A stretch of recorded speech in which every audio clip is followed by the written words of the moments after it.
All right, here we are. It is Friday, and we are doing another Financial Friday wrap-up with Mr. One Riddle at a Time, Mr. Michael Zuber. How are you, Michael? I'm doing good, Ty. Thank you very much. Again, I look forward to this every week. It's my kind of wrap up of the week, and I would not be able to do this without you. So thank you. I love it. Thank you for doing this. And I know a lot of people get so much value from your financial news, your daily financial news. And then it's nice if you've missed some of the dailies. What's nice is that we do this wrap up. So let's get right into it. The inflation data, what's going on there? Yeah, so this is a big week for inflation, right? We talked about this last month with June. We talked about May. At that point, we said, hey, a single data point is not interesting, right? You can't call a trend out of a data point. Well, now we've got 2 months and a trend is forming. And we had both CPI, which stands for Consumer Price Index, and PPI, which stands for Producer Price Index. Both came out, one on Tuesday, one on Wednesday. Both were hotter than expected. Both set records. Again, so the trend is up. They now are causing people like Janet Yellen and Jerome Powell, who are probably the two most powerful people in finance right now, to say, inflation's running hotter than expected. And Janet Yellen came out and basically said it's going to run longer than expected. And, we got to watch out, right? We've got to watch it, which is interesting because when you tie all of that together to the 10-year note, which is something we care about as real estate investors, because it kind of leads the 30-year mortgage, it actually fell. So talk about a weird conundrum. Inflation was running hotter and longer, but the 10-year is down. So very interesting week to be watching, something you don't normally see. So I'm still surprised, but basically what this is telling us is there's a lot of cash in the system. The US is still giving a positive yield where a lot of the world is negative yields. And now we're talking about $1 trillion in the overnight lending market. I mean, there's a lot of cash out there, and it's going to be interesting times going forward. But yeah, inflation, hot for the consumers. I don't know about you. When I go to the grocery store, when I fill up my car, with gas, everything's more expensive. Yeah. It just is. So, and again, if you listen to Janet Yellen, we can get ready for this to be more expensive all year, which, I don't know what the definition of transitory is, but certainly a year's worth of it's not going to feel very transitory. So it's interesting times. Interesting times for sure. Yeah. And I mean, gas, everybody talks about, you hear about gas everywhere, about how gas has just spiked up. Yeah. And in general too, it just feels like everywhere when I go out, and whether it's in restaurants or shopping or anything, everything is really crowded. And there's a lot of, seems like it's everything. There's a lot of demand. The demand's really picked up. Yeah. And the other thing is, there's not as many sales, right? One of the things we got, again, what you're going to hear a lot of this year is 2021 comparisons to 2019. People are going to skip 2020 because it was just a crazy year, right? We essentially shut down our economy. And now what you can see is sales like, hey, buy this, it's 10, it's 15, it's 30% off, or, buy one, get ones.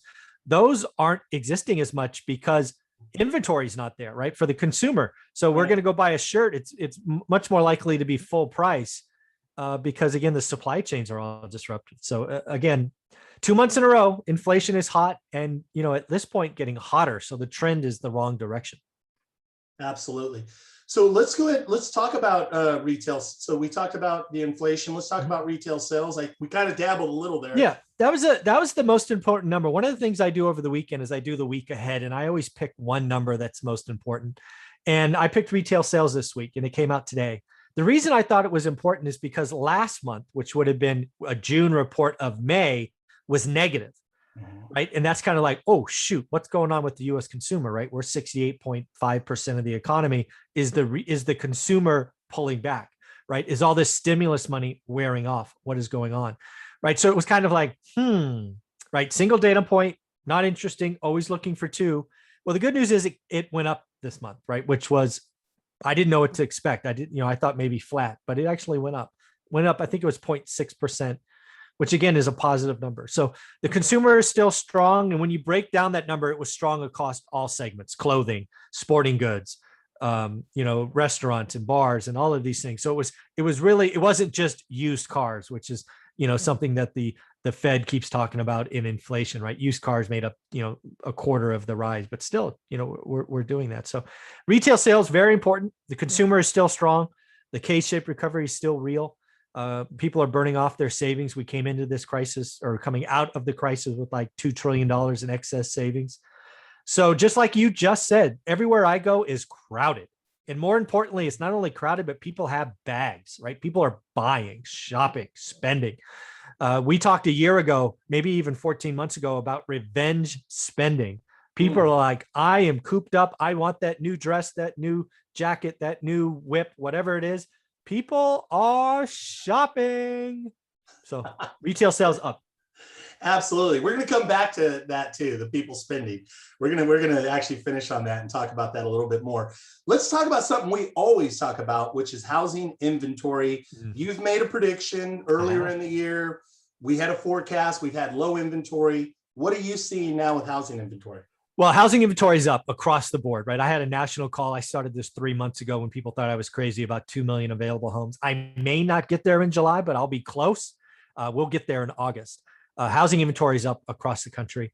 At the same time that demand is down, which really comes into this days on market, price drops. All of these things are really happening now. And yeah, housing inventory is up. And again, I knew this was coming because I look every day.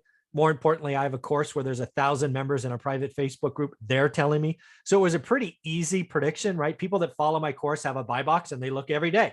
Yep. And they're telling me, hey, it used to be 4, now it's 12, now it's 18. And oh, by God, there's price drops and stuff that went pending is coming back. And, you know, this housing slowdown is real. I've been calling for it. The reason I can call it so confidently is that's what I do. I look every day. I talk to people every day. And again, I'm not calling a crash. I mean, when I say housing slowdown, we're going to go from 100 miles an hour to 50 to 20, right? We don't have enough inventory, not enough new homes, not enough affordable homes. We're just not going to go up 15% as a nation. That's unheard of. You know, the Bay Area number, right? I just reported on this morning. The Bay Area average single family detached home, $1.34 million this May, 935 grand last May. Dude, you can't have 30% increases like that year on year. Stuff would be so astronomically unaffordable. It's not even funny. So yes, we are going into a housing slowdown, not a crash. And the biggest indicator will be growing inventory. 100%. It's interesting too, Michael, because of, you know, being a student of your course, being obviously following you and spending so much time with you. I'm looking on the multiple listing. And so for the San Francisco Bay Area specifically, I work the entire Bay Area, but my core focus is Alameda, Contra Costa, Solano County. Nice. We would refer to that as the East Bay. Sure. So if I look at those 3 counties as a whole, inventory, new active listings are definitely outpacing pendings. We're seeing, so we're seeing, as an example, in those 3 counties collectively altogether, we're seeing anywhere from 800, 900, 1,000 new listings a week over the last couple of weeks. And then we're seeing about 600 to 700 plus new pending contingent transactions. So inventory is starting to outpace the actual sales. Yeah. If I go micro, if I look at like Solano specifically, Solano still is a little out of balance. Solano actually, because it's so affordable, it's so out of the median of the Bay Area. They'll get, like, as an example, 200 to 300 plus new listings, but they're also still getting 300 plus new pending sales. So it's an interesting time. I want to encourage everybody out there. One of the things that Michael teaches in the course is you've got to really look at your local markets and really be looking every day, twice a day, in the morning, in the afternoon, and really know what's going on for your own inventory. Is that true, Michael? Yeah, absolutely. I mean, the only way you can really, the thing I'm trying to teach is try to help people understand what an average deal is in their market. And the reason that's important is once you know average, you can do good and great deals. But it takes time. It takes 60, 90 days to figure out average. And the only way to get there is daily.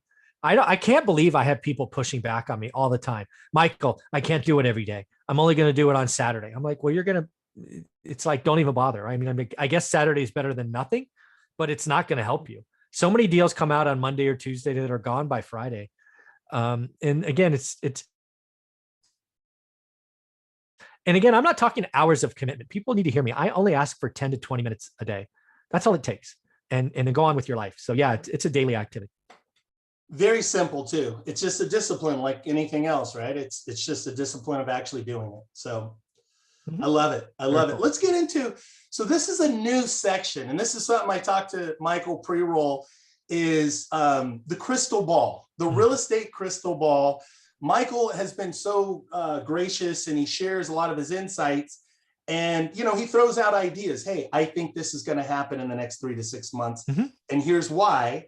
But he's unlike some of the other YouTube celebrities or the YouTube gurus. He's not saying, oh, this is going to happen, we're in a bubble, or any of that. He throws out an idea, he backs it up with data. So let's get into the real estate crystal ball. Okay. I want to look at, okay, so for your students, for the viewers, the audience, people that are primarily, we've talked a lot about single family is the greatest asset right now to be in. Let's look forward over the next 6, 12, 18, 24 months, 36 months. If you had to guess and throw a prediction out there, what do you see happening in the market? And when do you kind of foresee that this could happen timeline wise, that it makes sense that we need to say, okay, I need to take my 4 houses and 1031 to buy, you know, apartment buildings, kind of like what you've done in the book. Yeah. Or even, you know, for some people out there, maybe have 20 or 30 single families, and now it's time to 1031 exchange those and put those into, you know, multifamily. Sure. Where do you see that in a timeline, and what do you see happening that makes that make sense? Yeah. So I think so first and foremost, this is stuff I think about, because what people don't realize is, I talk about real estate and I do all of this. I have a course, a book, all of that, but my main income is from my real estate portfolio. That's what pays the bills. That's how I retired, right? All this other stuff is because I don't want to be bored.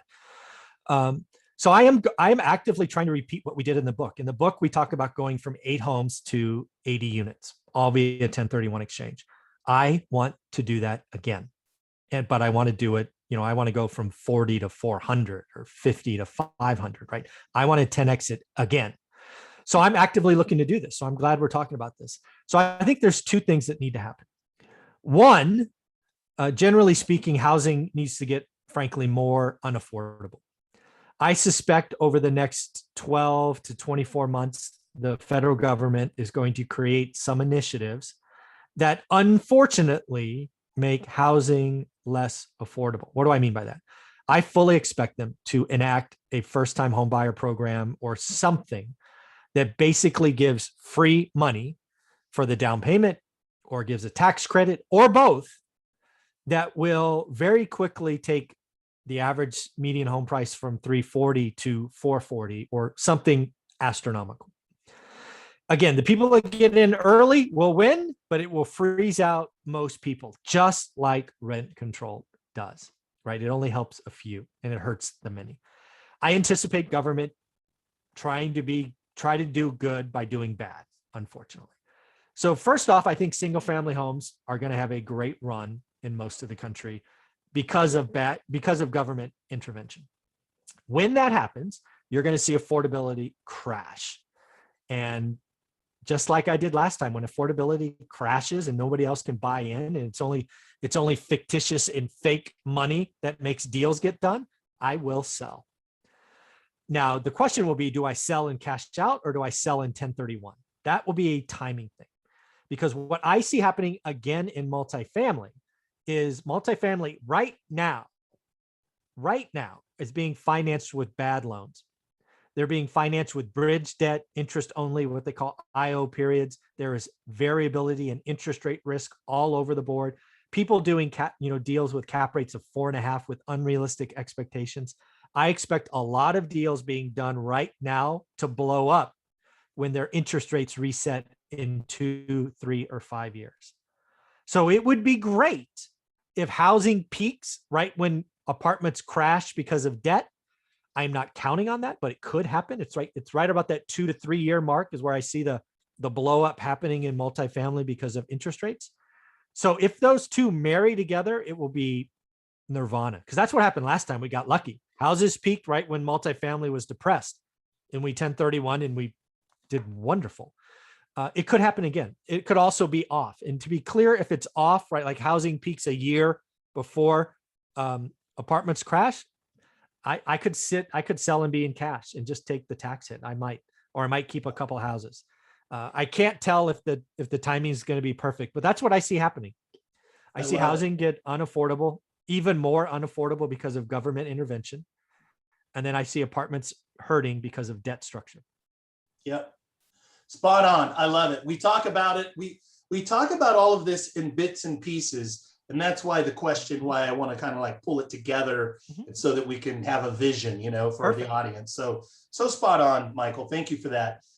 Great explanation, great answer to the question. The last thing I want to finish on is something you and I talked about pre-roll: choices. Yeah. Choices. So elaborate on what we talked about pre-roll and choices. Yeah. So one of the things I did is I got away for a week or 6 days, is I really kind of sat back and tried to figure out what I'm trying to do with this one rental at a time brand, story, mission, whatever you want to call it. I'm really trying to help people change their financial future, right? Better financial future, financial freedom, legacy wealth. It's that track. And what I want people to realize is, in order to get on the track, which starts with just a better financial future, it's choices. You individually make the choices. You individually sign the car loan, sign the mortgage, buy the fancy phones or shoes or watches or whatever it is, whatever your thing is. And nobody's going to come to help you. Yes, the government came in with stimulus money, and I hope you got a check. I didn't, but that's not normal. Nobody's going to come save you. You and you alone have choices. If you want to work in the rat race and you want to work 40 hours for 40 years to live on 40%, God bless you. Go ahead. But most people watching this channel, that's not enough. We don't want to work 40 hours for 40 years to make somebody else rich. We want to take care of ourselves. And I'm just here to tell you that one rental at a time works. It's a path. You have to do the work with focus, but it all starts with choices. I can only tell everybody that when I was 30 and started this journey, I had to look myself in the mirror and make hard choices. I had to reduce my spending. I wasn't in debt. I was just spending all my income, and I couldn't get ahead. So right. I had to cut out wants and just cover my needs. It's a simple formula, but people want get rich quick. And the fact that there's these entertainers on YouTube pushing crypto coins and all these things that are just pumping up scams and rug pulls, I think it's horrible character. So you'll never see me do that. It's just, hey, do the work, focus, daily execution, financial choices. I've done the choices exercise with most of my experts, and it's awesome, right? What are you willing to give on? What do you want? And it's a big part of the course. No, I love that. And it's interesting too, because in my world, in the world I come from, with a lot of real high level, super successful real estate salespeople. Yeah. People, the best of the best of the best. And one of the things that I see that I see people just spending because, the market's been good. I see guys walk by, and I'm not making that wrong, right? Like I'm not making it wrong. Like, hey, we all have choices. Yeah. But the thing is that, like, to be no assets, low assets, and lots of luxury goods, it's something they typically don't go hand in hand. We mentioned somebody too, our good friend Thatch, right? And Thatch, the one thing about Thatch, like for some of the viewers out there, in fact, we're going to get Thatch on this Friday. We're going to get him on one of these Friday series. Love that. I miss him. I haven't talked to him in a while. But one of the things is where, you see people like a Thatch, he's got all these really cool cars and lifestyle and all that. But a lot of people don't realize, like, Thatch, literally the sacrifice, I know it because we've been good friends for a long time, from in his 20s and early 30s. He literally lived with, family members and stuff. And he didn't even move out into his own home until he actually had, I believe, like 10 or 15 properties. Correct. He was still driving an older car, nice car, older car, the whole thing, living with family members. So again, Michael and I are not here to make it wrong. What we're saying is that it comes down to choices. Yeah. It comes down to sacrifice, Michael. And I just want to hit that again. I mean, I am starting, right? I just put out a post on Instagram yesterday talking about banks being a little more lenient on home equity line of credits, HELOCs. Yep. And I actually put out a comment today on the Daily Financial News. Like, tell me what you're doing with that. Are we buying boats and RVs, motorcycles again with that, right? Treating our homes like ATMs? That would freak me out if that's what we're doing. But again, I work with a lot of real estate investors, agents, and actually mortgage brokers who are making mints today, lots of money, but they are repeating the sins of the past. I would ask people to go watch The Big Short. There's a movie. It talks about real estate agents and mortgage brokers specifically. At one point, they're printing money, and the next point, they're looking for fast food jobs because it just goes away. So again, you have a choice. You and you alone have choices. And, you know, if you want to spend today's money on stupid stuff, go for it. I suggest you save and you buy assets that cash flow with conservative financing. But hey, you be you. I just know how it ends because I've seen it a couple times. I love it. Thank you, Michael. As always, you can pick up the book one rental at a time. It's the best. If you have read the book, if you are getting value from all of this content, whether it be Michael's YouTube channel, from our Facebook groups, from Squad Up, Foundation Builders, all of that, please go give Michael a 5-star review on Amazon. It helps. Please go on, like the videos if you like the videos. If you dislike them too. But we want to see the engagement so that the algorithm knows that people are actually engaged. Yeah. Thank you so much, Michael, for all that you do for our community. You got it, man. Take care. Thanks again. Have a great day.